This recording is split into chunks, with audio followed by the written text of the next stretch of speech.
अब श्री कृष्ण जी का इतिहास देख लो। श्री विष्णु जी अवतार श्री कृष्ण जी, श्री राम वाली, श्री रामचंद्र जी के जीवन वाला भोग भोग के वो प्राणी श्री कृष्ण रूप में फिर जन्म हुआ।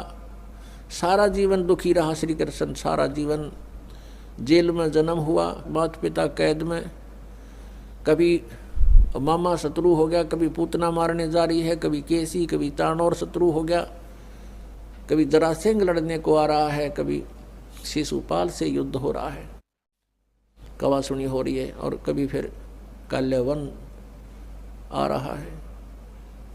इस दुख में श्री कृष्ण जी ने मथुरा का त्याग कर दिया और ऐसे स्थान पर रहने लगे जहां कोई ना पहुंच सके। समझदार व्यक्ति यही सोचते हैं, राड से बाढ़ अच्छी होती है, झगड़े से बचाव अच्छा होता है। श्री कृष्ण जी उन सबको भी मार सकते थे, क्योंकि वो त्रिलोक के में एक विभागीय मंत्री है, एक विशेष शक्ति होती है प्राणी में, वो उनके अंदर शक्ति थी। लेकिन यही सोचा था कि किस किस ने मारूं, या तो सबकी बुद्धि भ्रष्ट। तो श्री कृष्ण जी ने द्वारका बनाई। समुद्र के बीच में एक टापू था जिसका केवल एक गेट था, द्वारिका, एक द्वार की नगरी। और ये सोच करके वहाँ यदि इतनी दूर पहले तो कोई आवेगा नहीं, ऐसे स्थान पर जा रहे हम, और वहाँ कोई आ भी गया युद्ध करने तो हम एक ही तरफ से उसका सामना कर सकते हैं, इसलिए एक गेट था उसका, और बाकी 3 समुद्र था 3 तरफ। तो वहाँ श्री कृष्ण जी चले गए, अपना अधिकतर सारा ही जीवन वहाँ व्यतीत किया। यहाँ तो ज़्यादा से ज़्यादा 18 साल के 20 वर्ष के तक यहाँ रहे थे द्वारका में, और बाकी फिर लगभग 200 वर्ष तक जिए थे श्री कृष्ण जी, और बाकी का समय द्वारका में व्यतीत किया था उन्होंने। तो अब ये जो लोग अनजान संत ऋषि, ये गुरु नकली हमें भ्रमित करते हैं कि द्वारका का उस गोवर्धन का की परिक्रमा करनी चाहिए और वृंदावन अवश्य जाना चाहिए, मथुरा में अवश्य जाना चाहिए, वहाँ हमारे भगवान ने लीला की है, उनके चरण कमल टिके हैं, वहाँ घूमा करते थे, स्नान किया करते थे। अरे श्री कृष्ण जी यहाँ तक 20 वर्ष रहे थे इस मथुरा में, बाकी 180 साल तो वहाँ रहे हैं द्वारका में, और वहाँ का नामो निशान मिट गया उस द्वारका को। इसलिए वहाँ खत्म की द्वारका, समुद्र में डूब गई श्री कृष्ण जी की मृत्यु के बाद, और यादों का विनाश हो गया था, आपस में लड़के मर गए थे, और जो बाकी शेष औरतें बची थी उनको अर्जुन ले आया था, सब खाली हो गई थी द्वारका। उसके बाद वो समुद्र ने डबो दी थी, अंदर चली गई। कारण यही था कि भगवान ने सोचा कि यहाँ आएंगे फिर ये धक्के खान द्वारका में इतनी दूर, इसलिए उसका नामो निशान मिटवा दिया था। अगर आज द्वारका होती तो ये नकली कहते द्वारका में भगवान रहे थे, वहाँ जाया करो, वहाँ बहुत पुण्य होता है। उस द्वारका में तो सत्यानाश होया था, सारे यादव कटका मर गए थे वहाँ पर। आज भी जाते हैं वहाँ बहुत से श्रद्धालु। तो कहने का भाव यह है कि जब तक आत्मज्ञान बिना नर भटके, इस तत्व ज्ञान बिना नर भटके, कदे मथुरा कदे काशी। फिर श्री कृष्ण जी का फिर कैसे अंत हुआ? श्री कृष्ण जी के सामने पूरा यादव कुल आपस में लड़का मर गया, पोते पड़पोते रिश्तेदार सब आपस में कट कर मर गए। और वो सारा सांग देख कर, वो सारा अनर्थ देख कर जब श्री कृष्ण जी की मृत्यु हुई, एक परिवार के सामने एक आधे की मृत्यु हो जाती है, उसका कलेजा फट जाता है, रो रो कर पागल हो जाता है इंसान। तो पुण्यात्माओं, आज तक हमें सत्यनारायण कथा नहीं मिली थी, और ये सत्य कथा है। सत्यनारायण का अर्थ है सच्चा भगवान, और सच्चे भगवान की सच्ची कहानी, सच्ची कथाएं। तो प्रसंग चल रहा है कि परमात्मा ने बताया कि तुम जब तक जन्म और मृत्यु के अंदर हो, सुख नहीं हो सकता, शांति नहीं हो सकती। अब इंद्र सोचता है ब्रह्मा विष्णु महेश सुखी होंगे।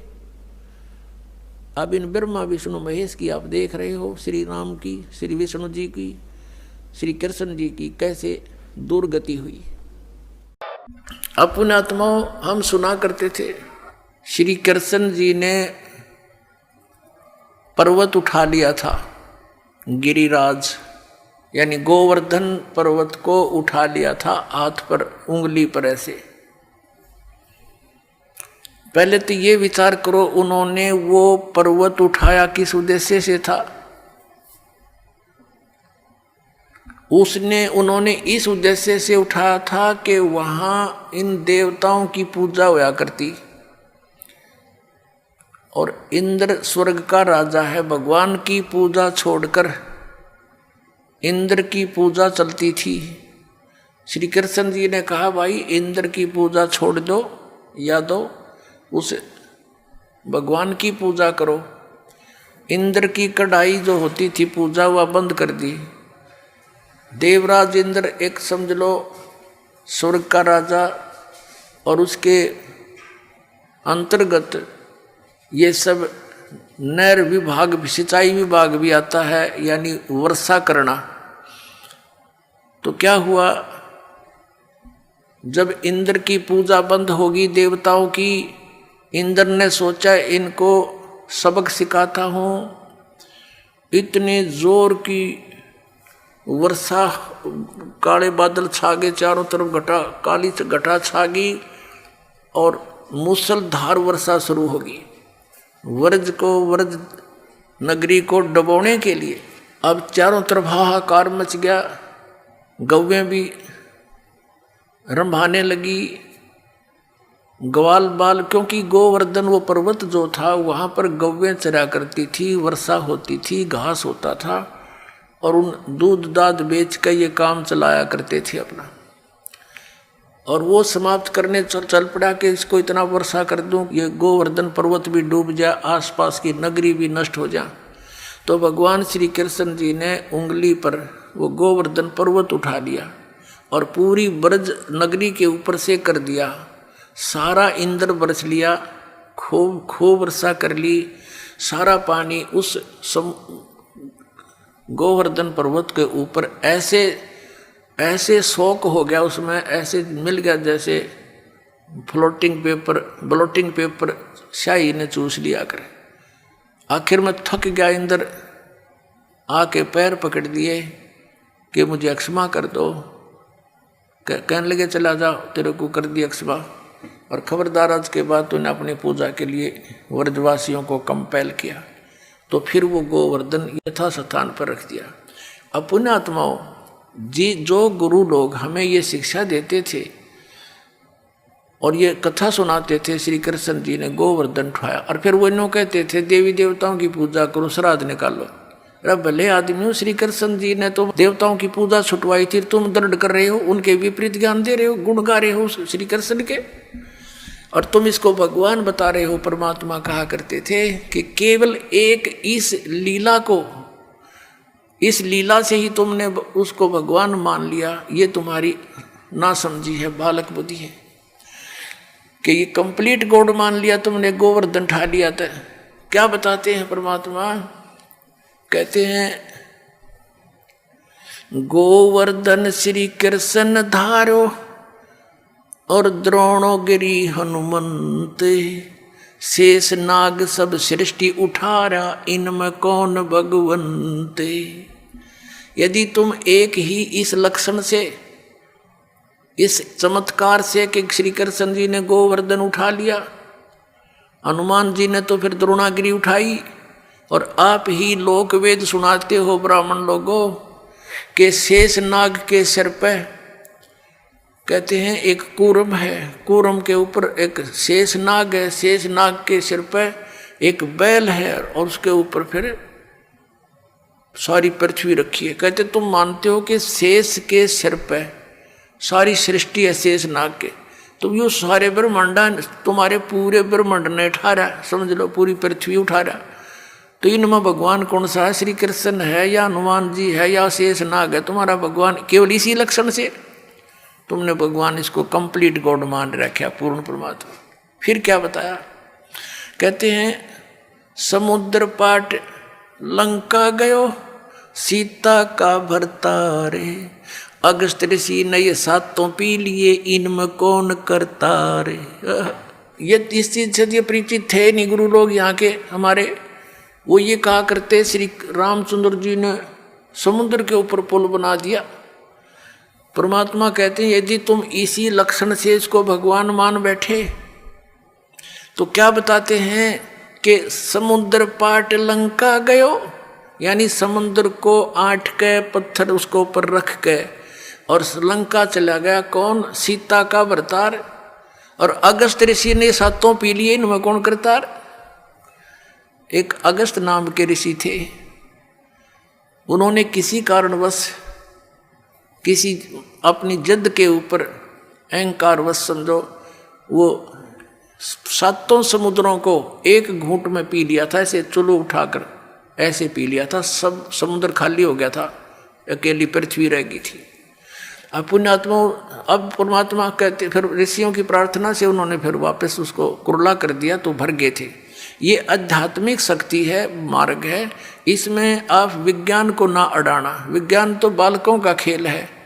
ये जहाज बना लिए, इस मांडी पाक के कंप्यूटर बना लिए हैं, परमाणु बम बना लिए, और 2 साल वर्षा ना करे भगवान, ये दरे दराए रह जाता सारी साइंस किधर ढूंढे नहीं पाओ। जर लगे खड़े खड़े इन जहाजों के ऊपर कुछ बैठनिया नहीं पाओ।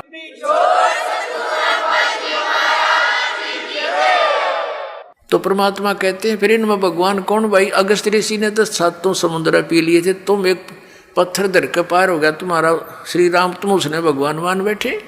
लेकिन तुमने पता नहीं वो पत्थर भी कैसे तरे थे, उसको तो मानने को तैयार ही नहीं। पर परमात्मा ने ये तरीका अपनाया हमारे अज्ञान को हटाने के लिए।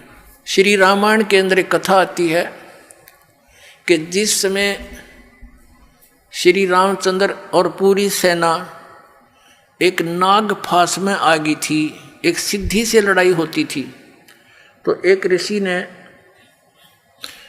उसने एक नाग फांस यंत्र होता, वो था हथियार, तो उसके अंदर एक सिद्धि होती है, वो अनेकों नाग बन जाते हैं, उसमें से निरे सांप निकलाए।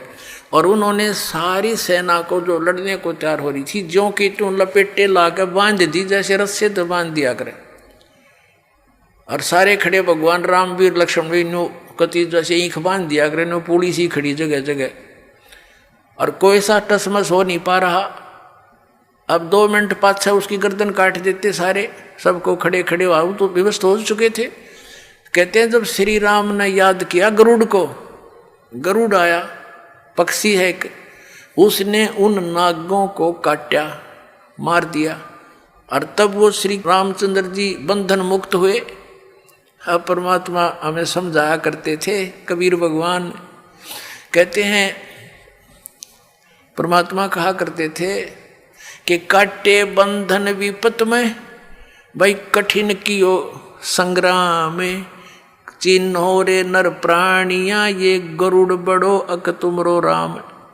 अब परमात्मा कहा करते काटे बंधन विपत में, कठिन कियो संग्राम, और चिन्हो रे नर प्राणिया यो गरुड़ बड़ाक तुम्हारा राम।